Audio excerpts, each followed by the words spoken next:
Greetings, I'm your host, Dr. Wolfula. Welcome to the first episode of Cinemockery.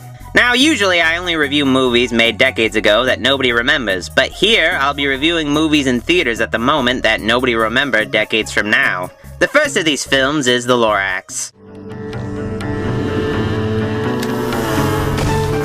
Yes! Did your ball land in my backyard again? A model airplane, this time. Let's go take a look. Whoa! This is amazing! What are those? Those are trees. They used to grow all around here. The Lorax is an animated documentary based on the novel written by Dr. Seuss. It tells the story of a young boy who really wants to get laid by a smoking hot red-headed high school girl.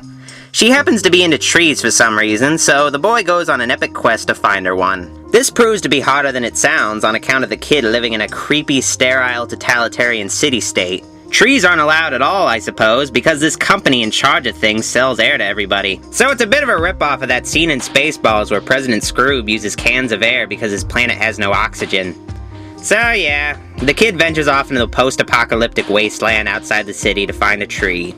You see, his Afro-grandma tells him all about this crazy dude called the Wolfula that knows what happened to all the goddamn trees. So, you want to know what happened to the trees? Well, I didn't think anyone still cared.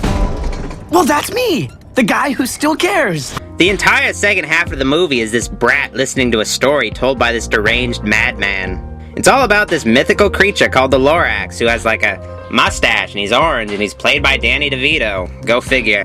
In the original novel, the Wolfula was a pair of disembodied green hands, but in the film, he's a hipster douchebag mama's boy who usually is seen with a guitar. He's a young inventor who's left home to try out his new invention. The cotton gin, I think. Well, the Wolfula finds this pleasant forest of cotton candy trees that he decides to be perfect for use with his invention. This forest is also home to some annoying, cute little animals that the kids will love. Like the fish that walks on land for some reason. And these bears. And the duck things. They all enjoy marshmallows, too. Anywho, Wolfula cuts down a tree, and the woodland creatures all cry. It's very sad. Then the Lorax shows up, and he's like totally pissed. Did you chop down this tree? What's that? I think he did it. That's pretty much the rest of the movie. Wolfula cuts some more trees down under the manipulation of his mother, and the Lorax tells the Wolfula to stop it. The Wolfula's just like, fuck off, Lorax!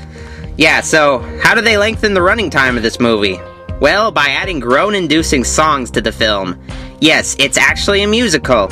A really bad musical. No wonder you don't find that out from the trailers that this is a musical, because there are some horrible songs in this movie. And I don't understand why the Lorax doesn't just rip the Wolfula's neck out, because that's what I'd do. It solves most of my problems. Most of them. Well, the Wolfula eventually cuts every tree down, so the Lorax and his animal friends leave. You never see the animals again in the movie, so I assume they all died. The Wolfula gives the kid he told the story to a seed. So the kid plants it, everybody's happy, they sing a song, and I'm pretty sure that he got to lose his virginity too. Which is great for him, I suppose. And if the movie didn't stab you with its message enough during every scene, the film ends with a quote by the author telling you it again. So, the Lorax. Welp, kids will like it, certainly. I'm pretty sure I was the only one in the theater that wasn't a little kid or a parent. I felt lonely. It's not really like a Pixar movie that everyone will enjoy. If you don't have children, look for a different film you can stuff your face with popcorn while watching. You have been warned. Thanks. Yeah, okay. You have been warned. Alright, see you later.